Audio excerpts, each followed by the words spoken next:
I used to have, when I was a kid, I used to play a game with friends called, what is the absolute worst thing that could happen right now? In fact, I play it now. Betsy, how bad is the problem? Give us, just to begin the subject, give us a sense, now that we all believe it.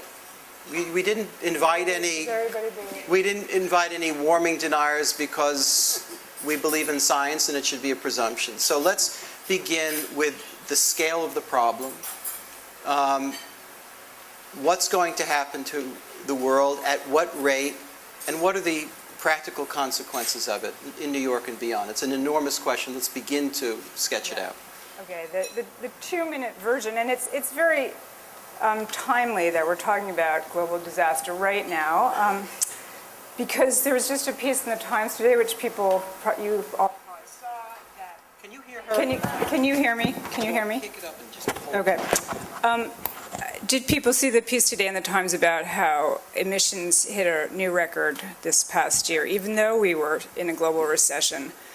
And a lot of people, there was I don't know how far back to start at the beginning of geological time, but I'll just start very recently. And a lot of people there's been this sort of global agreement we're going to try to hold, and Barack Obama signed on to this when he went to Copenhagen a few years ago. We're going to try to hold global warming to 2 degrees C or 3.6 degrees Fahrenheit. And that is increasingly, and I would beg my fellow panelists to disagree if they do, increasingly seeming unlikely. So we really don't know where we're heading. And the key thing to realize about global warming is it's sort of always ahead of you, right? There's a big time lag in the system. So there's a lot of built-in warming already in the system. And we've already determined the climate to a certain extent for the next couple of decades. And we're working on determining it for the decades after that. And where this thing is going to end is really anybody's guess at this point, because we show absolutely no signs of doing what we need to do, which is stabilize CO2 levels in the atmosphere. What would be necessary in order to do that? Well, what would actually be necessary is we'd need to, get very close to stopping emitting CO2. On the books, you'll see all these things for an 80% reduction in CO2 emissions from the developed world by 2050. Now it's 2012, almost 2013. So, you do the math. That's a very, very, very dramatic reduction, and it's not happening. So to bring that sort of closer to home, what are the consequences? That's well, hang yeah. on first. Okay. In order to halt that rise, what does that mean? That we all have to stay at home and rub our hands together in the winter? What is required in practical terms? Well, I mean, just think about your own personal, CO2 carbon footprint, as it's called. Every time you drive, when you heat your home, when you turn on your computer, everything, the lights in here, the transportation of your food to the city, the production of your food on the farm. I mean, we're talking every single aspect of modern life involves fossil fuels at this point. Now, the question is, could you substitute, carbon-free sources of energy, nuclear, solar, wind, for that energy? I would say that's a question mark. Some people would say yes, some people would say no, but so far we're not making that transition. How's that? Okay, fair enough. And then when you ask, and I'll shut up, what the consequences are for New York, they're multitudinous. They're so multitudinous that you can't list them because we really don't know where we're heading with this. We don't know what how food crops are going to be impacted. We don't know about the drought in the Midwest that's happening now, the low levels on the Mississippi. How do all those things affect people in New York City? Pretty profoundly, I'd argue. And in terms of sea level rise, we are looking at a few feet of sea level rise probably this century. I think that's pretty much the consensus view. There's also recent research that suggests it could be higher than that. As I say, it sort of depends on us. Malcolm, a similar question. When you look out over, even in the middle distance in terms of time, what do you anticipate the scale of the problem being? I think we have an enormous problem, not just in this country, but globally, with the industrialization of India and China in particular. And they have now exceeded the United States in terms of CO2 emissions levels. So that's a huge worry. China burns a lot of coal. We burn a lot of coal. 60% of the electricity that's turning these lights on tonight comes from burning coal. It's a very dirty fuel. It's bad. But in addition to CO2, now CO2, I understand everybody in New York City uses public transport. None of you own cars, right? So that's good. New York City actually has, in terms of energy efficiency, is one of the best countries in the United States because there is public transportation that people use. There are people who live in high-density apartment buildings that's energy efficient. But the thing about CO2, although it's one of the main greenhouse gases, it has what we call a half-life of 100 years or more. That means every time you drive your car to the suburbs, that exhaust fumes that goes up into the air doesn't just disappear, it's there for 100 years or more. But just the other day, a report came out about something called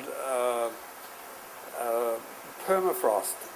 Permafrost is like a frozen tundra, frozen compost heap. Leaves, organic material from trees and plants have been there for thousands of years, and frozen state is starting to melt. In the Arctic regions of Siberia, of northern Canada and Alaska. And permafrost is full of methane gas. Now methane gas is a potent greenhouse gas. It's 20 to 30 times more potent than CO2. Fortunately, its half-life is only 10 years. It's up there for 10 years. But it's starting to fizz out of the ground. And this really got me worried when I read this last week because it seems, how can you stop it? It turns out I'm an oceanographer. Underneath the ocean surface, way down deep, there are huge deposits of frozen methane gas. It's called methane hydrate. It's like dry ice. It's like a white substance. But if you bring it up to the surface, you can light it with a match. And it burns, and then it melts. The water drips off. So I'm very worried about the methane, which is... The main cause of methane gas is the, shall we say, digestive habits and inevitabilities of cows, no? And humans. Yeah. Rice production is a Well, impolite humans. it's any kind of decomposition. Right. I'm from New Zealand, and the New Zealand government brought in a new Farting, law. let's say. Yeah. It was Farting makes a pretty small contribution. This is a true story. It was called the fart tax. It was this is a bill that passed the Parliament of New Zealand. It's called the fart tax. It put a tax on farmers who had sheep and cows and pigs, those animals that create a lot of gas. It was repealed because there was a revolt by the farming community. But yes, methane gas is... And We should have taxed my Uncle Herb. We produce it too, by the way. You want a demonstration? No. This is deteriorating. Just... Sorry. Okay, so I think we're getting the picture. In terms of... Klaus, do you want to add to this extremely grim... Which part of the landscape are we missing? And then we're going to get to the practicalities of what we can do. I think we're not here to talk about what we can do to reverse CO2 emissions. I think that's pretty well known, and it's a series of political problems as well as environmental ones, but we're talking about what we can do in the city. Can you finish sketching out the scale of the problem? No problem. Yeah. I think there are two issues with climate change. One is the mitigation part, that means reducing greenhouse gas emissions. But I think the big elephant in the room is really adaptation, because it will cost us much more money for decades to come to deal with that in an effective way, to secure the livelihood and the welfare of this city and many global cities around the world. After all, a large percentage of the population around the world lives at short distances from the ocean at low elevations. And that will be a transformative experience for this city, where we just will not be able to live at low grounds. I mean, there's such a term as downtown. It will be really downtown. Down under. Huh? Down under. And I mean, in all seriousness, do you anticipate a kind of Atlantis-like scenario where it's a gradual Atlantis, yeah, over 4 or 5 generations. By 100 years from now, the sea level will be on a nice sunny day where Sandy was 4 weeks ago, on a stormy day. Now you have storms on top of that. And so the question is, what will the city look like? Venice? Do we all walk on metal footwalks down to the stock exchange? That may not be high enough. and what is the time parameter there? You're saying About 100 years. that's not long at all. In the life of a city, that's not long enough. The city is roughly, 400 years old, let's call it. That's a quarter of its lifetime that it will have to go under very transformative change. Is it a given to you that even lower-lying places like parts of Staten Island, Gowanus, Red Hook, the Rockaways, are you saying they're doomed? Doomed is not a productive word. What's your word? I'm for managed retreat. And what does that mean? That means that since I had to feed off floodwater in my living room, that I have to think whether I repair the house and quickly sell it, or whether I make an application to FEMA and the village. And since I live not in New York City, I live now in a little sleepy village. I won't tell you which one it is because otherwise you move out there.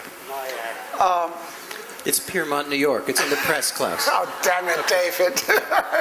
You let the cat out of the sack. I'm an investigative reporter with Google. Okay, so I have to decide whether to make an application to FEMA to be bought out, which I think would be the smart thing for FEMA and for me. Because if not, I will come back to FEMA and knock on their door for repeated bailouts after Sandy 2, 3, and 4. So climate change is now. It's not in the future. Okay? And I think that hasn't sunk in. Also, the magnitude of the problem, I think, has not sunk in. I want to get to Cass in a second, but what do you mean by managed retreat? In practical terms, what would that mean if I would say that the lower 20 to 30 feet of the coastline will gradually empty out. Whether it's managed or people get just fed up and leave, that remains to be seen. But that's what will happen. Now, Cass, you live the life of any city or national political person, which is to say you are living right by your BlackBerry or iPhone and you're dealing with immediate emergencies and crises and public relations and residents of Long Island being furious for one reason, for good reason, and you're living by a clock that is second after second after second. Part of the problem that Betsy and I face as journalists is presenting a problem that now may be even more immediate than it was a year ago, certainly to New Yorkers, but travels on a different time frame than other political issues. How do you get people's attention yet again, and say yet again, or in a different way, or dramatize in a different way, the problem? You're living second to second. Klaus has just told us, with real authority, that major parts of a place like New York City are, to not put it gently, in deep water. There's no other way to put it, possibly underwater. That it's not the freakishness of the design of New Orleans, it's a lot of other places, including New York.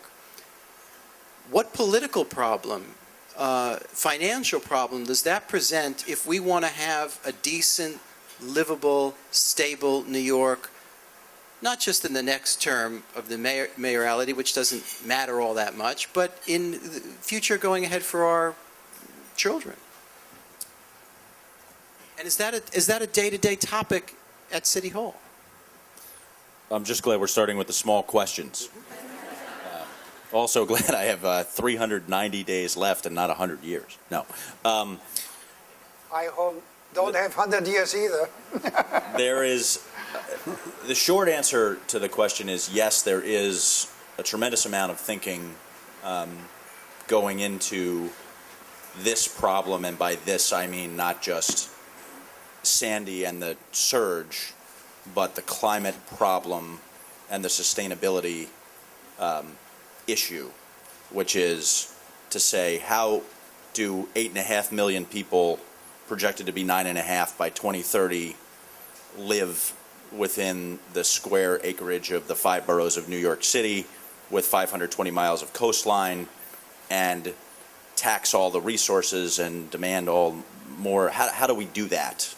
And the great thing about working for Mike Bloomberg is that just by virtue of a lot of factors, he is able to think about and tell the people that he's appointed to think about these issues and not worry about what is the immediate politics. Now, the immediate politics intrude. I think it's fair to say that with Sandy right now, you say living minute to minute. So that is certainly true. That was true in the days leading up to the storm, certainly in the immediate aftermath of the storm, and even now, as we put people, try to get people back into their homes, think about and get good information about who's going to be needed to be relocated over the long term. These are immediate issues, but there is a plan that we've been thinking about since 2007. It's called Plan YC. I'm not sure if people here have heard of it, but it is basically a blueprint for making the city sustainable in terms of infrastructure investment, in terms of addressing climate change. And I'm going to add one possible bit of good news on the climate, although it's well, you should sketch out the plan in its rudiments. Sure. Well, so 30 seconds. What the plan basically looks at is says, what are the housing needs? What are the infrastructure needs from water and sewer, clean air? It sets out certain principles like every New Yorker should live within a 10-minute walk of a park. And then it looks at things like the energy infrastructure and what we need to invest in to have safe, reliable energy, all impacted by climate. And then there is a climate change section which looks at both things, adaptation and mitigation. And the mayor set a very ambitious goal in 2007 to reduce the greenhouse gas emissions of New York City by 30% by 2030. Is that enough, Betsy? No, it's not enough, but it's an ambitious goal, and I think the city has made very admirable strides. Now, a lot of that is fuel shifting, which is an interesting one. We're moving. What does fuel shifting mean? We move from coal, which is very, very carbon intensive, to natural gas, which is less carbon intensive. I interrupted you, though. You should finish fleshing out this plan. Well, I think Betsy's hitting right on one of the most interesting, and it happens to be a topic of much debate, about the energy issue. So the good news is that when our latest greenhouse gas inventory shows that we've actually reduced from the 2006 baseline greenhouse gas emissions in New York City by 16% already. So we're more than halfway there, and we're less than halfway to 2030 from when the plan came out. But most of that gain has come from switching from intensively dirty fuels to cleaner fuel like natural gas. Now, so how do you look at this, especially when you say, well, are there carbon neutral, carbon free alternatives? So there's a whole energy strategy that you have to think about.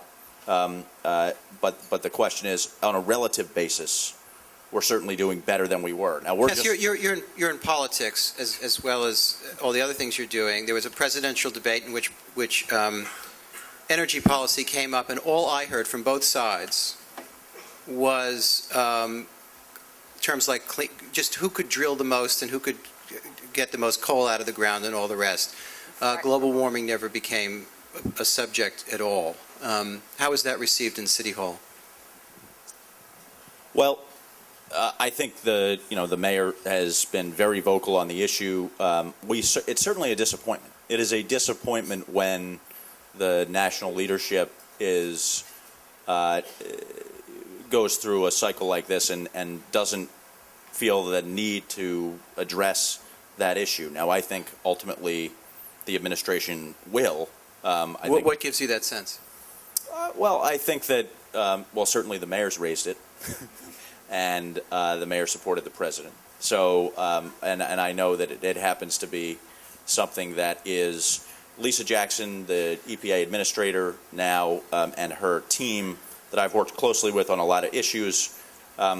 It is certainly an issue that is of the moment. The question is, it's very difficult politically at the federal level to get anything meaningful done. One last question, and I want to go to Klaus. Klaus mentioned the importance of mitigation, meaning warming is such a given that even if we were to accelerate our efforts in a much more dramatic fashion to cut down on CO2 emissions, Adaptation. we're still going to suffer consequences that are very serious in years to come. I'm not sure I'm hearing much about mitigation in this plan, and what is the city prepared to do? What is it in terms of barriers and? That's adaptation, not mitigation. Mitigation, My bad. reducing, and then adaptation. So, and you asked this at the beginning of your, how is the city going to adapt? What about this managed retreat? I think that what it's going to take is a significant investment in infrastructure and planning that is something that the mayor is certainly going to embrace and already has to a certain extent. I mean, I used to be the commissioner of the Department of Environmental Protection for the first 2 years of the third term of this mayor's third term. We have 14 wastewater treatment plants, sewage treatment plants, that are all by the water, and that's because it's the nature of the wastewater treatment process. Now, if you read the New York Times lately, you read on Friday, in Nassau County and other places, they're still having significant problems in terms of giving full treatment to wastewater. New York City was treating 99% of its 1.3 billion gallons of sewage within 4 days of Sandy, and then our one plant, the Rockaway plant that was flooded out, was back on by November 13th. The reason that's possible is because we've made significant investment in making sure that critical equipment is lifted and above the certain surge levels and so forth. But I think what Klaus is suggesting is that in order to prevent multi-billion-dollar damages for storms that are going to come with greater frequency and ferocity, that what's required is adaptation measures like. Are you looking You're still at with me? me, right? Yeah, I am. I look first at Malcolm Bowman, who would say barriers. Maybe we should. There we go. So before you oppose it, let Malcolm explain what it is, what it would cost, and what you propose to do. Malcolm? In the long term, Klaus is right. Maybe 200, 300 years from now, the city... Listen, the city as we know it will no longer be. I knew this would get out of hand, this discussion. However, in the meantime, in what I call 100 years to 150 years, there's a lot we can do to save the city, Klaus, before we have to run for the hills. And by that I mean that I've been proposing for a number of years now that we build what we call regional protection. It's a series of barriers in the ocean that will keep the storm surges out. They will be normally open, these gates, to allow the free flow of tides in the Hudson River to flow out to the ocean as it's... Be more specific. Tell us what these gates are, how they look, what they require, where they are. We would need two gates. One would stretch from Sandy Hook, New Jersey to Far Rockaway. It would be an elevated highway. It would be a 6-lane interstate highway, a bypass for New York City. Underneath, it would be open. The tides come in and out as they do now.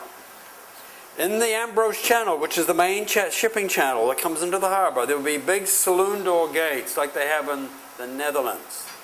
They would be normally open. The ships would come and go freely.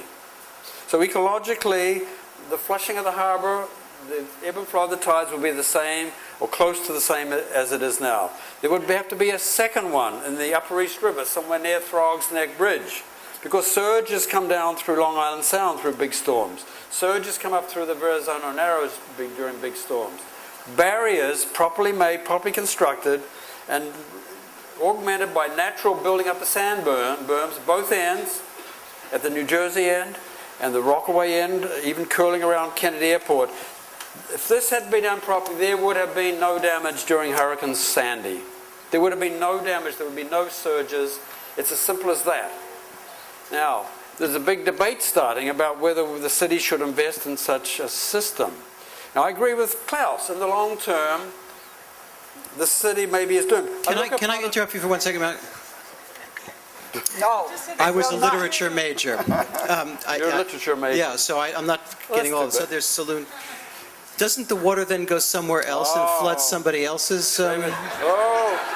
That's the question I get asked every day. Amazing, isn't it? It's amazing. No, the answer is no, because A little bit. the surge starts 100 miles at sea. And if the barriers are snapped shut at low tide before the hurricane hits, that water that's 60 miles out that the wind is blowing ashore, it senses that the barriers are there, and that water will spread over the whole northeast. Now, I know this is not necessarily your department, but how much would something like that, cost? Well, we know. We heard today $13 billion for the Sandy Hook to Rockaway, and maybe $5 billion for the Upper East River. So $20 $20 billion. maybe $25 billion. How much damage have we had from So Mayor Sandy? Bloomberg could pretty much pay for it. Well, keep in mind that's a preliminary estimate. Okay, but that would be awesome. I just want to be on the record about that. So in the neighborhood of $20 billion. Yes, sir. Now, Betsy, as somebody who's covered both this and city politics, what would be required of the political will and imagination to get that through, and how do you see this? By the way, you agree with Malcolm? I don't pretend to have any engineering knowledge, but I do want to remind people, we have a pretty young audience, but I want to remind them of Westway. Does anyone remember Westway? And if you think that building Westway was hard. Westway was a highway that was going to replace the West Side Highway. It was very expensive. Buried highway, and it was going to have a lot of supposed benefits, but it was also going to impact fish along the Hudson River, and it died a very long, protracted death, and it doesn't exist, and we still have the West Side Highway and above ground road. And I think that I am not going to live long enough, unfortunately, to watch this happen. The confluence of New York City politics, state politics, finances, court cases that are going to follow from this, which isn't to say it won't eventually get built. Why do you say that? You're so young. I mean, why? Yeah, well, I'm not going to go into my own age, but it's going to be a very, very long, bloody fight, I think. Could you address that question in terms of what you think about the necessity of such a thing? And I know you're not an engineer, but you're steeped in these subjects, and what it would require politically, how it would come about. Well, this is a city in which we're struggling to keep schools open, garbage collected, hospitals functioning, all the rest. $20 billion for... Sure. On the other hand, if you look over the course of the entire Bloomberg administration, just on water and wastewater investments, we have spent $20 billion has been committed. So that includes the next phase of the third water tunnel. It includes a $3.5 billion water filtration plant for the Croton water system. It includes a $2 billion ultraviolet disinfection plant. So we Are are you no, indicating that the Bloomberg administration before this would get behind doing something like this? And no, that's No? not necessarily the. why not? Well, I would say right now, just based on, one of the things I oversee is the Office of Long-Term Planning and Sustainability, and we look at the climate change issue across the board, in terms of we've invested hundreds of millions, a couple $1 billion in mitigation strategies and other things. The question is, what are you going to commit to as an investment, and what is the record, and what is the problem you're trying to solve? I think that there's no magic bullet to fixing climate change. If you invest the $25 billion, and just from experience, I think you could easily double that and still have substantial price risk in your solution. But I think there's kind of a Maginot Line problem with this this idea, because there are many more problems that climate change poses to some of the basic systems in New York City, starting with our water supply, that also could require multi-billion-dollar investments to address. So it's not as if, when you talk about how do you deal with the climate issue, it's not as if even if you could, as the mayor would say, make a deal with God, that it wouldn't be $1 over $25 billion. Certainly, I don't think the case has been made that I understand the proposal has been out there and the case hasn't been made, and the mayor is very open, data-driven, will look at any proposal, but that investment is the best investment that New Yorkers could make in the climate issue. I have a suggestion to you, that you talk to your boss and say, Mr. Bloomberg, let's go to Europe. Let's make a tour. Let's take you and a team of experts. Let's go to England to look at the Thames River barrier that protects the City of London. Let's go to the Netherlands to look at the Delta Works. Let's go to Venice to look at the Venice Lagoon protection. But most importantly, go to St. Petersburg, Russia. St. Petersburg is known as the Venice of the North. It's built on a river delta, the River Neva. It's very similar to New York City, built on the Hudson River Delta. Mayor Bloomberg's maternal grandfather comes from Russia. Go there with him and let him see for himself. Let's not get personal. That the system they have put in practice, this ring road of protection around the beautiful city of St. Petersburg. Who's been there? It's a beautiful place. It's chronically flooded with storm surges. They have solved their problem with the help of European Union loans most recently. The city is now protected. Why don't you suggest that to Mr. Bloomberg? Klaus, Yeah. I think you have some thoughts on barriers. Oh, I have some thoughts, yes. What are they? I think, I agree with Malcolm. Okay, stop right there. Storm surge barriers do exactly what they are named for. They protect you from storms. Yes, What they don't protect you is from sea level rise. eventually, true. Well, sea level rise is happening right now, and I can tell you why, because I know the why. street on You don't have to which tell me I why. live Sorry. is flooded now about 30 days out of a year, and 10 years ago it was flooded about 10 days a year. Why? Because it's just at that critical level where it floods more often, because a few inches make the difference between it being flooded and not flooded. So I see it, even in my short lifetime in that little village of Piedmont, Sleepy Village, I watch climate change happening, okay? And the difference between flooded or not flooded, if it's in your living room, is a big difference, as I can testify from Sandy, okay? Yeah. But Klaus, what I'm hearing then is not, and I don't mean to make a mushy middle out of this, but you don't disagree that this would help mitigate, and you're not against it. What you're saying is that without, in addition, retreating from the shoreline, you're being naive. I always say there are three options to adaptation. The first is protection, and there are two subsets. One is centralized protection with barriers. The other is by borough, by city block, by your own house. You Build can- above the floodplain. Say again? That's Build above the flood. No, that's not protection. That's accommodation. That's the second mode of operating to adapt. That's accommodation. And the third one is managed retreat. And you have to do a combination of all threes. None of these solutions by themselves will do it. Now, I watched, I got lucky. I live north of 34th Street. So I did not live in New York looked in Manhattan looked like Seoul uptown and Pyongyang downtown. I mean, the division was incredibly stark. So I was happily sitting in my apartment, watching this disaster in my own backyard, as it were, on New York One or all the local stations. And there were people, and it tore your heart out, in Staten Island, in Jersey, and their determination and the political rhetoric that went along with it is that we will rebuild and we will come back stronger than ever.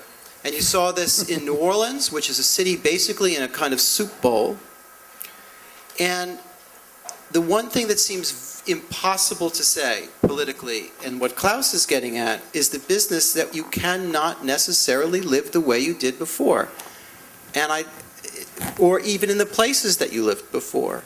What are the political problems, Betsy, and yes, and Cass, that are presented by this emotional/political problem? Well, I think before we get to the politics, it is not the two things of not doing it exactly the way you did it before and still being able to live at the water's edge are not mutually exclusive options. If you look, there are neighborhoods that have literally sprung up over the past decade due to we've rezoned a fifth of the city. If you look at Hunters Point, if you look at the Williamsburg waterfront that has sprung up. I just want Red Hook as well. But when you fly over, when you come into is Kennedy Airport and you look down at the Rockaways, forget going there and seeing the reality on the ground, how can that possibly be a tenable place to live in the medium term? Well, but it is important to point out those places, okay, if you look at them now, basically did fine during the storm. It is the places where in the Rockaways, parts of Coney Island, parts of Red Hook, where the housing stock predates the modern building code, where you have very low-lying construction that is, and the question is, if you're going to rebuild, and I think we're certainly not retreating from the waterfront or abandoning the waterfront. How do you do so in a way that is going to be sustainable? And I think that is one of the questions that the mayor's focused on. But I think the notion he's focused on it, and that is admirable, and I think he's been great on this issue compared to many other politicians. But finally, there has to be an answer. Klaus is kind of giving us an indication that this is earnest but maybe naive. I think what you just said is actually just the opposite. It's not sustainable. You cannot rebuild out there and claim that it's sustainable. I mean, if you put all those buildings on stilts and brace them, and not just against storms, but against even earthquakes and wind, it's not sustainable. And I don't see the mechanism by which the city insists that all those buildings are being raised. We are just setting ourselves up for the next disaster. On that incredibly cheerful note, we're going to take some. I'm sorry for the joking around, but otherwise we'd all kill ourselves. And I want to take questions from you. Where would the money come from? I think it would assuming everybody decided that this is what they wanted, that we wanted to do, and you could get over that. And Betsy points out that would be problematic. It would come from a combination of city tax levy money, maybe from water rate payers. I'm sure there would be a federal contribution, maybe even a state contribution. Although, if you look at the various fiscal pictures for those three entities right now, $25 billion for storm barriers are certainly not in the cards. But I do think it's important to ask whether or not, again, it's an all or nothing strategy to say we're going to do the storm barriers. That I personally think that there is a mixed adaptation set of strategies to, and that it is not practical or nor has the case been made that it is necessary to decide that the 4 or 5 storm barriers that you've described are the investment that New York should make. A quick question. New York, John Updike once said that New Yorkers feel that everyone who does not live in New York must be vaguely kidding. But beyond our own New York parochialism, there are other cities on the shore, west and east. What other cities would require this enormous expenditure to stay, as it were, above water in the United States alone? Well, Lots or the city that's most at risk is the city of Miami. a dozen cities, Klaus. A dozen cities. Yeah. New York is high on the list. It's probably number 2. Miami being number 1, but San Francisco is at risk. Washington, D.C. Washington DC. D.C. They already have a little storm barrier on the river there near the Jefferson Memorial. But what was your question? Just how many cities? And I think we've established it, so it's a dozen. Galveston, Houston, Los Angeles, The San East Coast- Francisco, East Coast Puget Sound, they all, Seattle, they all have to come to the federal government and say, please. And I think the Iowa corn farmer will have something to say about that in the Senate. They say, but we have the drought. Where's the money for us? So I think to run to the federal government without a plan how you want to finance that yourself, you're kidding yourself. Who would that be, Klaus? What's the congressman from Brooklyn? Democrat? And They're all Democrats, Klaus. It's Brooklyn. he wrote a letter to the mayor's office about 2 or 3 months ago. Did he? In which he said, I want a study from the Office of Long-Term Planning and Sustainability about barriers.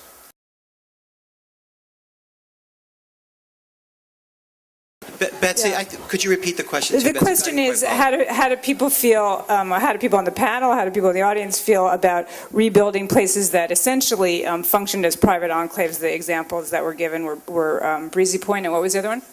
Seagate. Okay, sorry. Yeah, where people weren't allowed to park and there was no access to the beach. And I mean, I think that, those might be extreme examples, but all of these examples are going to be, this is sort of the question of the hour, which is, federal flood insurance. Many people have talked about how the lines have been manipulated basically to benefit, people who want to stay where they are, which are in very flood-prone areas. And the question of, and Klaus sort of raises the question of to what extent, how are we going to reallocate limited resources? Are they going to the farmers in the Midwest? And I do want to say, Klaus, that the farmers in the Midwest are getting tons of drought aid, so I hope they're not complaining. But all of these questions are going to have to be answered, and you would hope, but you would know that it's not going to be answered by looking across the country at the risk and across the country at the revenues and saying, where as a society do we want to put our revenues? Unfortunately, and I think one of the really scary things about this whole conversation is there is no national planning on this issue precisely, or very little, very inadequate, precisely because we're still having this absurd argument about what is happening. Okay, if we could move beyond that, then we could maybe get to the point, and it would be extremely divisive and very hard to see where it would go. But you really have to. These are social choices which we're making by not making them. Could this be done through municipal bond rather than federal funding? Well, so right now, and I think there's something on the order of $60 billion of general obligation debt that the city already has outstanding, and the city has a very good credit rating. So let me just say that hold on to those muni bonds. But I think there is a limit. If you look at there's general obligation debt, which basically funds capital construction in the city of New York by the government. Then there's a DEP that I used to run, environmental protection. That's actually a separate authority and those bonds are backed by water rates, and then there's a couple of other different flavors of this. And I think that I'll put it this way. If the city is going to contribute, and it is, by the way, already contributing in terms of what we build into our capital construction. We are investing $2 billion in a green infrastructure plan to make the entire cityscape more permeable, to deal with more rainwater. That is all being funded by city residents through municipal debt. And so one thing that people may not realize is we, the city, is already funding, I would argue, at a much more responsible level than you would see certainly at the federal level, investments to ensure that we are starting down the road of dealing with the problem. But I think the short answer is that, if you were to do a $25 billion slug of debt for a single project, even if it's a project that will inevitably save the city inevitable losses of tens and tens of billions of dollars down the road? Well, see, again, I'm not sure that case. I certainly don't know that case has yet been made. You're not convinced that level of that solution. This is not a the nature of the solution. Yeah, not the nature of the solution, not the nature of the problem. And the question is, I think that you could find that there are a mix of solutions that are, significantly less expensive and kind of all in than the seawalls to deal with a large chunk of this problem. I think Klaus wants to reply, and I think you want to reply. I met with Patrick Foy, the executive director of the Port Authority, on Friday, and I put it to him. Look, this outer harbor gateway, we call it, from Sandy Hook, New Jersey to Rockaway, why not look upon this as a multi-purpose system, a 6-lane interstate highway, a toll road from northern New Jersey to Long Island to Kennedy Airport, a light rail connecting New Jersey to Kennedy Airport. Make it a toll road. I think that probably everybody in this room would pay $20 if they wanted to bypass New York City to get to Long Island, and finance it that way. Make it an investment. The Port Authority owns the George Washington Bridge. They make a mint out of tolls from the George Washington Bridge. They told me themselves.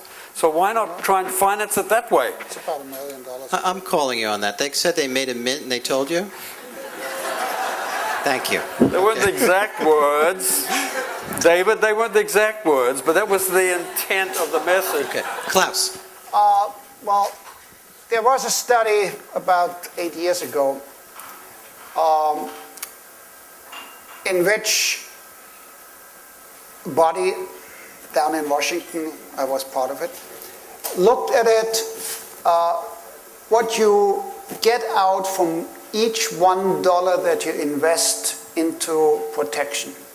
And it came out to be, on average, across all the different hazards, earthquakes, floods, coastal hurricanes, tornadoes, on average, for every $1 that you spend for protection, you get $4 back in not incurred losses. That's very good news, but there's also bad news in it. Our psychology is we bet in the lottery $1 to win $4. We never have a lottery yet invented in which we not lose $4. Okay? So from a bond point of issue for the city as a whole, it's an excellent investment.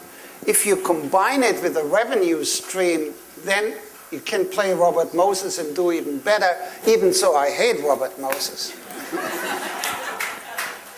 He's dead. It's over. Yeah.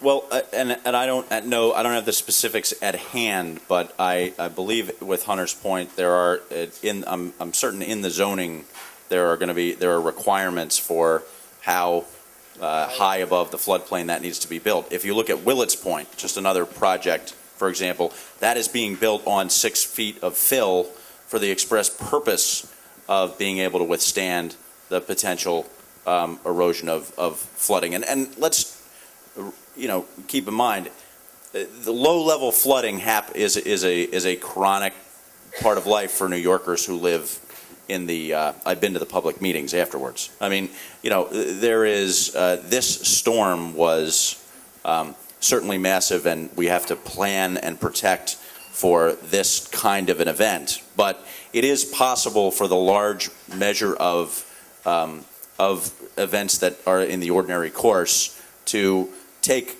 steps that will generally mitigate or enable the adaptation to most flooding damage. The question was about Sandy came up the East Coast, and then suddenly, near Philadelphia, it took a sharp turn to the left, to the west.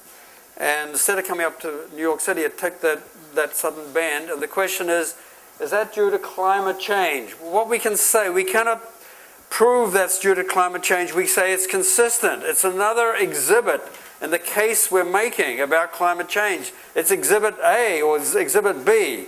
Certainly that was unique in the history of measurements of hurricanes on the east coast of North America. We've never seen anything like that before. The collision of it was called a hybrid storm, a collision of a traditional hurricane with a sort of extratropical nor'easter. Is there any chance whatsoever we're overinterpreting the significance of the one storm, considering how it was a confluence of all these factors? Yes, because the thing that people forget is that the storm made landfall at local high tide.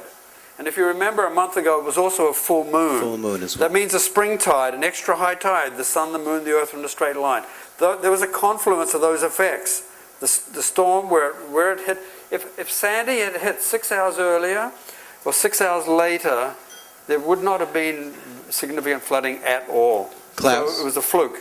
Well, the important point that Malcolm made is it's consistent, and consistent in the following sense, and we just come from another meeting in this afternoon in which this was pointed out, that climate change, in particular the disappearance of the Arctic ice in the ocean, may bring about conditions in which the jet stream gets depressed to the south. And in this case, in Sandy, the jet stream did the trick and pushed this thing, or prevented it from moving farther north and pushed it to the west. So it's all consistent. Again, you cannot make a one-point statistics. Excellent question. The question is, should we stick to technologies that we use now in order to reduce CO2s, or should we invest in new technologies? There was a good piece in the New Yorker by Michael Spector about just this kind of thing. Betsy, you want to answer that? Well, this always sort of gets posed as a debate, and I suppose an economist would argue, you know, there is a debate because there's a lot of sunk costs when you invest in energy technologies that are very, very capital intensive. But I guess my response would be it's not an either or. We need to do both, and that's obvious. That's like duh, you know. And we do have a lot of technologies available. I don't think most people would say they're enough to get us to the goal, but they're enough to get us partway to the goal. And I would like to give New York City credit. I mean, there are some pretty simple code things that can be done that have enormous impacts, and the city has been doing them. So I do give them credit on that.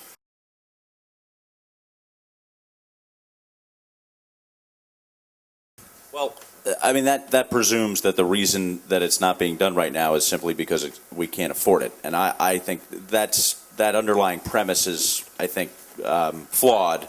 I think, again, back to this money question, at the end of the day, if everybody decided that this is what should be done, it's financeable. I mean, the third water tunnel is a $6 billion project that has to be done because we have two other tunnels have been operating, one since 1917, the other one since 1936, and we got to turn them off and fix them. And to do that, we need a third tunnel. So, you know, but the logic of that and the case for certain investments of that magnitude, I think, needs to be made on the basis of much further study and analysis. I don't think the reason that it's not happening is because New York City can't afford it.